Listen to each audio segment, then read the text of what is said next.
365 Seiten, 12 Kapitel, alles geschrieben. Ein Buch. Ich lege es nieder und mache es zu. Schliesse es zu und schliesse es ab. Verstehe es im Bücherregal. Irgendwann, vielleicht später, schaue ich es mal an. Aber im Moment habe ich genug und ich beschliesse es zu. Und ich schliesse ab mit dem Jahr. Denn es ist viel passiert. Und ich habe ehrlich gesagt viel kassiert. Aber auch viel ausgeteilt. Ein paar Mal habe ich es dieser Welt gezeigt. Aber auch viel eingesteckt und habe mich hinter Tränen versteckt. Habe alles gegeben, was ich kann geben. Doch die Welt wird immer alles nehmen. Ist doch gut, denn das Leben ist doch zum Leben da. Und Zweifel ist doch zum Zweifeln da. Und Liebe ist doch zum Lieben da. Und eigentlich auch der einzige Grund, warum ich hier bin. Wo auch immer ich bin. Denn ich trage, was ich tragen kann. Den ganzen Tag lang. Ich heb mich an dem, was ich heben kann. Das ganze Jahr lang. Und ich lasse los, was ich loslassen kann. Das ganze Leben lang. Es ist doch nur heben und loslassen und losgehen.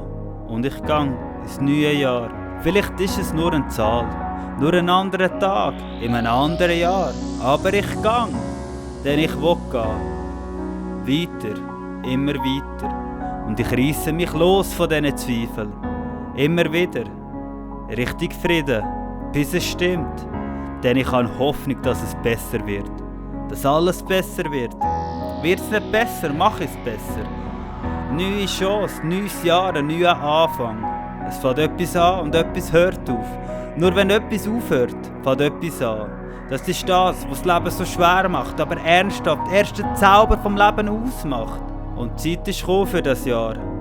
Und nur weil es geht, kann ein anderes Jahr kommen.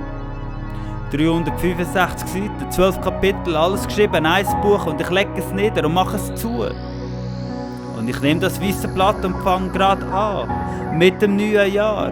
Neuer Anfang, neues Glück, es gibt keins zurück. Nur führen, immer auf der Suche nach dem Glück. Immer auf der Suche nach einem schönen Ende von deiner Geschichte. Wo du jedes Jahr schreibst, wo jedes Jahr geschrieben wird. Schwarz auf weiß. Denn das alles bin ich, denn das alles bist du.